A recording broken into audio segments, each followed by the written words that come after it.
பிரியமானவர்களே, இயேசு கிறிஸ்துவின் நாமத்தில் உங்களுக்கு என் அன்பின் வாழ்த்துக்கள். இந்த நாளிலும் உங்களை பார்ப்பது, உங்களோடு பேசுவது எனக்கு அதிக சந்தோஷம். ஏன்னா இயேசு உங்களை அதிகமாய் நேசிக்கிறார். உங்களுக்காக ஜெபிக்கும்படியான பாரத்தை தருகிறார். இந்த வாக் வித் ஜீசஸ் நிகழ்ச்சியை பார்க்கிற நீங்க எங்கிருந்தாலும், எந்த தேசத்தில் இருந்தாலும், உங்களுக்காக நான் ஆண்டவரிடத்திலே பிரார்த்தனை செய்கிறேன். இதை பார்க்கிற கேட்கிற மக்கள் ஆசீர்வதிக்கப்படணும், அவங்களுக்கெல்லாம் நீங்க அற்புதம் செய்து ஆசீர்வதிக்கணும் ஆண்டவரேன்னு நான் பிரார்த்தனை செய்கிறேன். கட்டாயம் நீங்க ஆசீர்வதிக்கப்படுவீங்க. என்ன ஆண்டவர் இயேசு உங்க மேல ரொம்ப அக்கறை உள்ள ஒரு தேவன். வேத புஸ்தகத்துல ஆதியாகமம் 15ஆம் அதிகாரம் 1ஆம் வசனத்துல ஆபிரகாம் என்ற ஒரு மனிதனுக்கு ஆண்டவர் தரிசனமாகி ஒரு வார்த்தை சொல்லுகிறார்.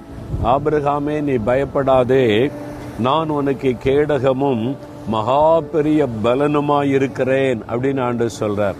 நீ பயப்படாத, நான் உனக்கு கேடகமா இருக்கிறேன், உனக்கு பலனாய் இருக்கிறேன்னு சொல்லுகிறார்.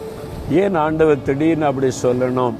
இந்த ஆபிரகாமை தேவன் அழைத்த போது அவர் கீழ்ப்படிந்து எல்லாவற்றையும் விட்டு இயேசுவை, அதாவது கர்த்தரை பின்பற்ற தன்னை அர்ப்பணித்து கொண்டார். ஆண்டவர் இருக்க சொன்ன இடத்துல இருந்தார்.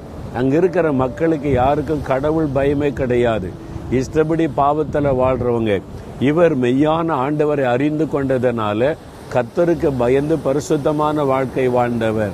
சுற்றிலும் எல்லாரும் தீமை செய்கிற மக்களா இருக்கும்போது உள்ளத்துல ஒரு பயம் வரும்ல, நான் மட்டும் தனிமையா இருக்கிறேன், என்னை சுற்றி இருக்கிறவங்க எல்லாம் தீமை செய்கிற மக்களா, ஒரு கடவுள் பயம் இல்லாதவங்களா இருக்கிறாங்களே, ஏதாவது தீமை செய்துருவாங்களோ, இயற்கையாகவே ஒரு பயம் வரும். நீங்க வேலை செய்யற இடத்துல, வசிக்கிற இடத்துல, பிசினஸ் செய்யற இடத்துல அது மாதிரி சூழ்நிலை உண்டாகும்ல. எல்லாரும் இப்படி இருக்கிறாங்க, நான் மட்டும்தான் ஆண்டவருக்கு பயந்து நடக்கிறேன், அவங்க ஏதாவது செய்துருவாங்களோன்னு பயம். அந்த ஆபிரகாமுக்குள்ள இந்த பயம் இருந்திருக்கணும். அதனால தான் ஆண்டவர் சொல்றாரு, நீ பயப்படாத ஆபிரகாமே, நான் இருக்கிறல்ல, உனக்கு கேடகமா இருக்கிறேன்னு சொல்றார். அதுக்கு என்ன அர்த்தம்? கேடகம் நமக்கு தெரியும்ல. அந்த காலத்துல யுத்தம் பண்ணும்போது போர் வீரர்கள் இடது கையில கேடகம் வச்சிருப்பாங்க, வலது கையில பட்டையும் வச்சு சண்டை போடுவாங்க. இந்த கேடகம் எதற்காக? எதிரி தாக்கும் போது நாம் பாதிக்கப்படாமல் தடுப்பதற்காக.